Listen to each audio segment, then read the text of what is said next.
A very good afternoon and a very warm welcome to all of you.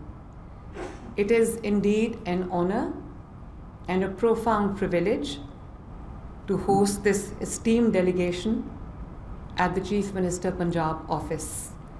Today's gathering brings together 237 officers, including our proud Pakistan Armed Forces and Civil Services officers, along with 47 officers from 26 friendly countries. I extend special appreciation to our international participants from Australia, United Kingdom, China, United States of America, Saudi Arabia, Kazakhstan, Bangladesh, China, Iran, Jordan, Palestine, Myanmar, Nepal, Nigeria, Oman, Rwanda, South Korea, Sri Lanka, Turkey, United Arab Emirates, Zimbabwe, Bahrain, Indonesia, Iraq, Kenya, Malaysia, and Morocco. Your presence strengthens the bonds of friendship and professional collaboration. I'm also glad to host here the future military leadership of Pakistan and the future military leadership of our friendly countries. Henceforth, my friends, you are the ambassadors of Pakistan to your respective countries. Very happy to meet you all. Ladies and gentlemen, we remain indebted to the sacrifices of our armed forces, whose courage and dedication safeguard our sovereignty. Their constant vigilance in threat assessment, threat dynamics, and threat mitigation are the backbone of our national security. I would also like to appreciate the officers of the Pakistan Administrative Service, Foreign Service of Pakistan, Police Service of Pakistan, Federal Board of Revenue, and officers from the civil services, whose hard work, professionalism, and commitment to Pakistan, to public service, ensure continuity of governance and delivery to our people. And I'd like to congratulate Pakistan Armed Forces and also the forces from the friendly countries on the historic victory of Bunyan-um Marsoos. Pakistan is a proud country today because of that. And I would like to commend and laud the exceptional leadership of Field Marshal Asim Munir in the wartime. Pakistan is really proud of all of you.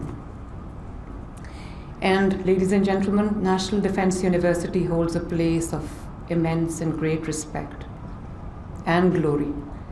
It has produced generations of leaders who serve with vision and with integrity, not only for Pakistan, but also for partner nations. NDU truly reflects Pakistan's commitment to knowledge, peace, and professional excellence. We all are very, very proud of you. Ladies and gentlemen, now some heart-to-heart talk. How I view national security. There are many, traditional schools of thoughts that pivot on the national security around hard power. But I was, studying just a few days ago, traditional school of thought as that of Henry Kissinger, that said hard power was everything. And military power is driver of the national security. But then we have Barry Buzan who introduced Widener's school of thought, or Challenger's school of thought, because it challenges historical, traditional notions of national security and widens its horizons to human security, to cultural security, to economic security. And then we have Caroline Thomas, who sees post-colonial states, the national security of the post-colonial states beyond all framework. So national security of not only Pakistan, ladies and gentlemen, but many other countries in the present times is evolutionary in nature and also challenging at the same time because of many reasons, but primarily one, global order is in a flux that triggers instability. Two, medium or middle ground positioners would face pressures and challenges to choose sides amid GGG, the global great game, and Pakistan's geography in view of the global great game is a battleground of competing interests. Strong economy and balanced foreign policy are important leverages to retain middle ground status. I'd urge you to take holistic view of our national security as our environment in particular is peculiar. Conduct of war itself is undergoing rapid transformation. Wars in Ukraine, in Middle East, use of proxies and modern technology that have led to non-contact warfare offer both challenges and opportunities for operational art. That is your forte. While military takes care of external front predominantly, a stable, unified and progressive inner front is imperative, ladies and gentlemen. And when you sever linkages between external and internal threats, when you sever the linkages, what happens is unfortunate, but what happens is then East Pakistan, Ukraine, Bangladesh, Nepal, these are all internal weak front is a breeding ground for all ills. If the country is weak from the inside, ladies and gentlemen, even if there's no external threat, even if there's no external aggression, it poses a serious threat to the national security. The countries that are nuclear powers, just as we saw Soviet Union, had multiple nuclear weapons, yet disintegrated. It is because the countries break from the inside and not from the outside. And like what happened in 1971, so conflict within is dangerous, and especially Pakistanis have to understand that. It goes for every country. Good governance, proactive governance, hard work, good policy making. It enables conflict-free within. Because a stable country, an economically sound country, a developed country is seen with reverence, is seen with respect.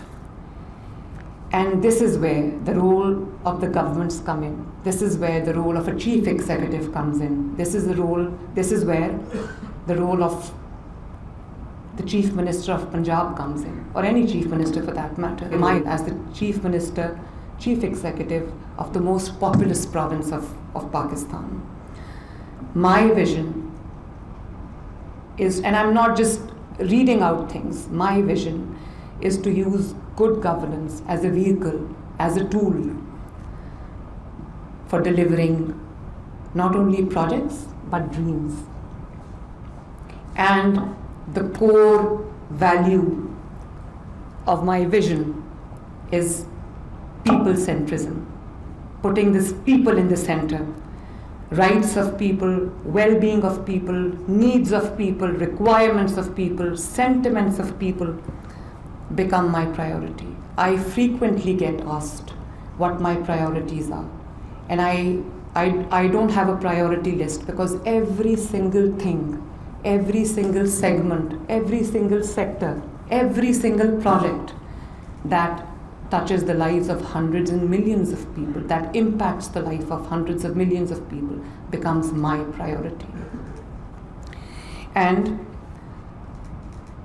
the core value, ladies and gentlemen, of my government is sitting on the left.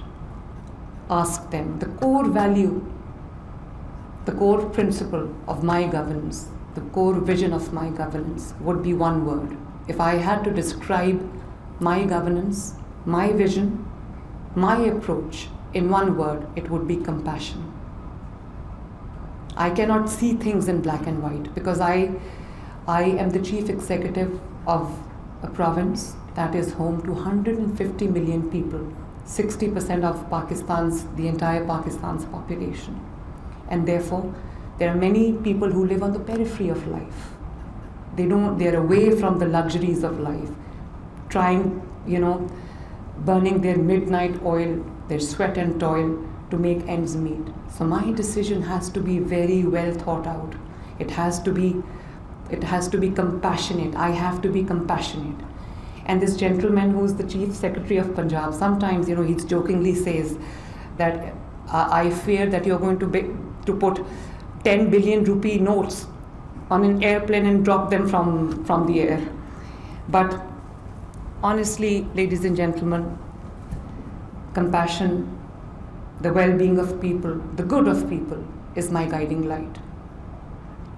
And I run a system, trying to develop a system where decisions, actions are designed for and with the people, because they affect the people adversely or positively. Compassion is at heart of my decision making. One decision coming out of that meeting would affect the lives of 150 million people to be precise. And not only the indigenous population of Punjab, but I have people coming from all parts of Pakistan, from Azad Jammu Kashmir, from Gilgit-Baltistan, from Khyber Pakhtunkhwa, from Balochistan, and even from Sindh, looking for better prospects of life. So therefore, as I said, I can't be non-serious, I can't be nonchalant, I can't be rigid. It's people first, it's humans first. And in this flood, I'm very proud of my team and my entire administration across Punjab. We were hit by the worst floods ever in the history of Pakistan, with our 3 main rivers overflowing, completely drowning, inundating, and submerging the surrounding areas. 5 million people were affected, 5 million people. And this is what I mean when I say compassion. It was a beautiful sight. It was a heartwarming sight, ladies and gentlemen, when I saw my administration, my police, my commissioners, my deputy commissioners, the members of my cabinet, the civil defense, Pakistan Armed Forces, Pakistan Navy in particular, Pakistan Armed Forces in general, lifting people from flood-hit areas to safety. It was a historic flood in every way. Never in Punjab people have seen this amount of water.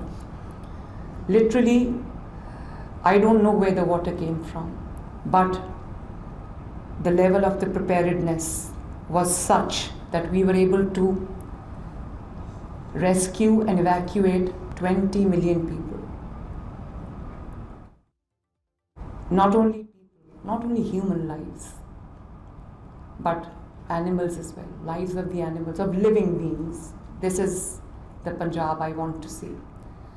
Those heartening images of rescue people, Rescue 1122, my heroes, carrying even the pet animals in their arms and,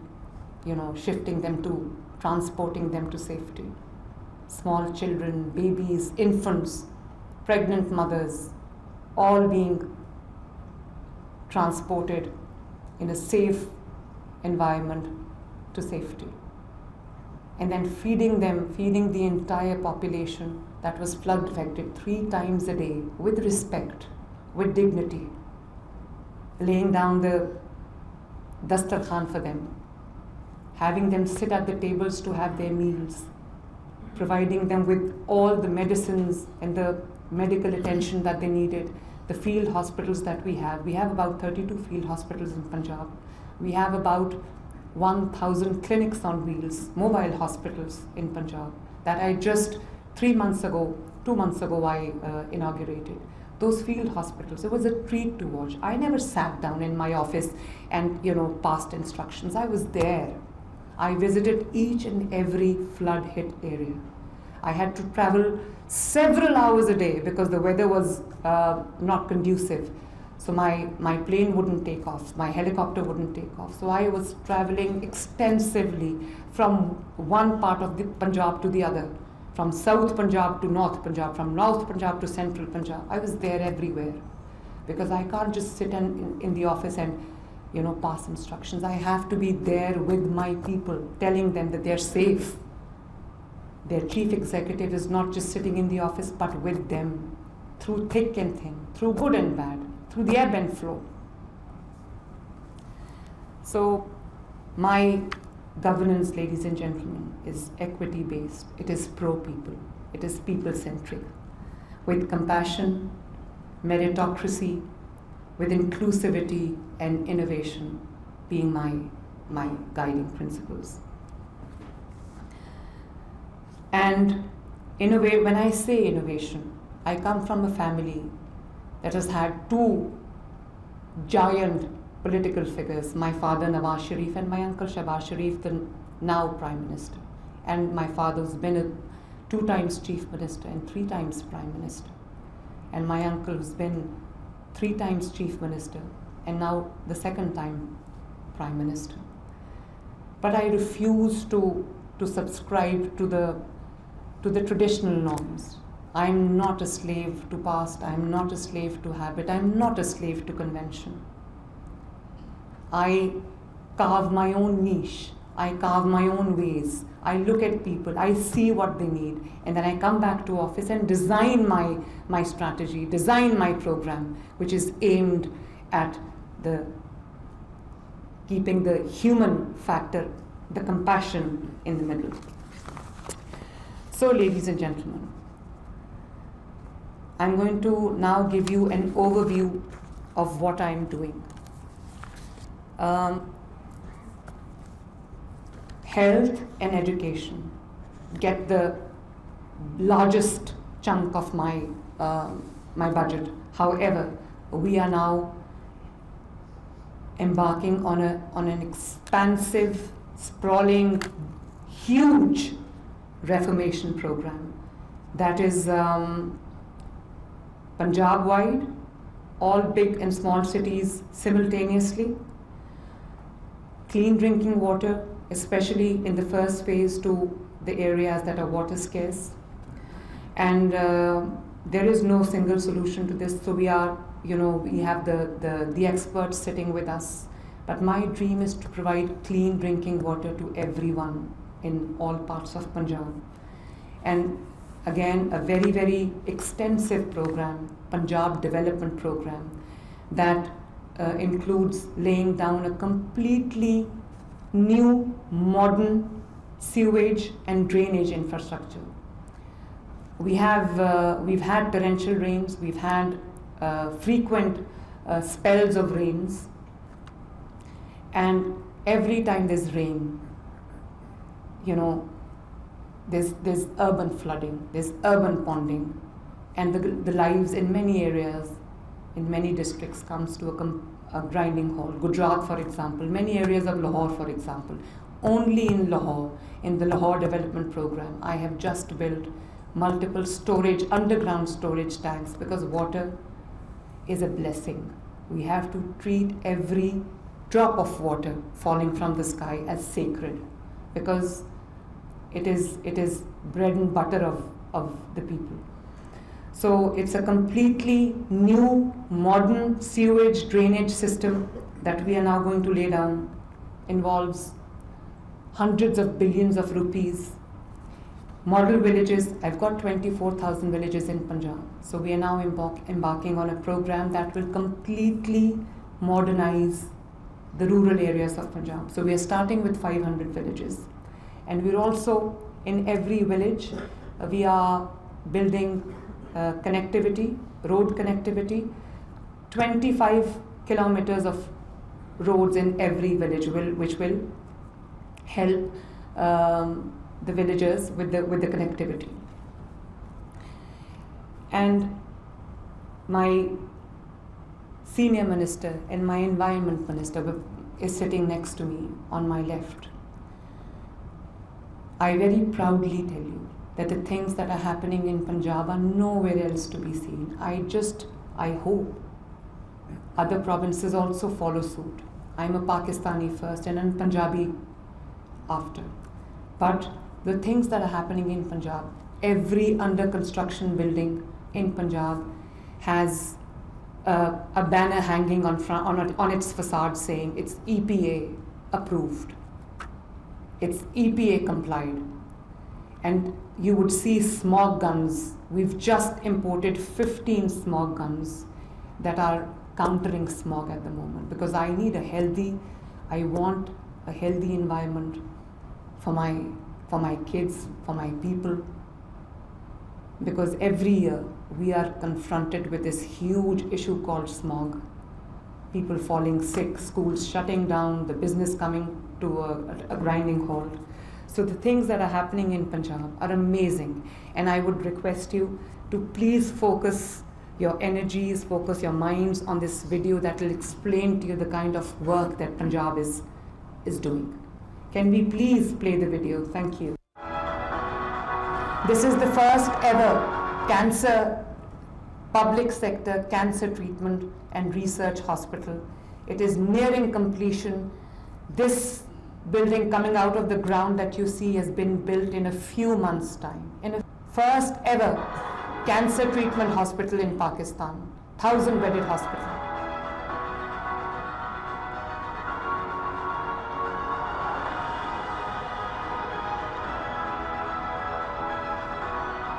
Please stop.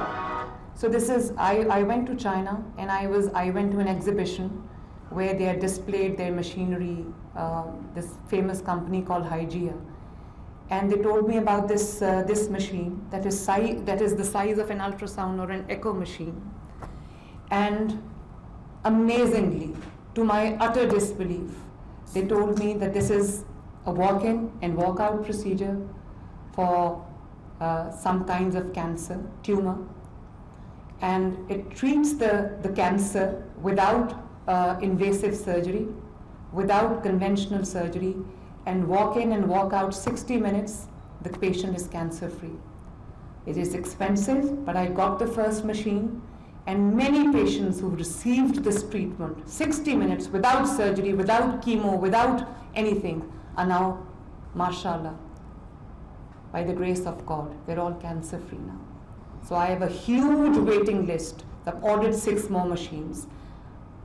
One for North Punjab, one for the cancer hospital, 2 for cancer hospital, 2 for the South Punjab. And it is pretty expensive. It is $5,500 for one treatment, for one probe. It's $5,500. My dream to have at least treatment of cardiology in all districts of Punjab, so that people in emergency, because the cardiac patients don't have much time. So this rule of golden hour, that if treated within 60 minutes, if stabilized within 60 minutes, if administered with the right medicine within 60 minutes, lots of lives would be, many lives would be saved. So alhamdulillah, in just a few months' time, this hospital is now functional, not only built but functional. The first institute of cardiology for the entire Sargodha division. Another is functional in the first of Sahiwal division. I was in Murray. I inaugurated the first cardiology center in Murray, which will also cater to KPK and AJK and also people of Galiat. Yes, please. I don't want people from one city to travel to other cities for treatment. The basic treatment should be there.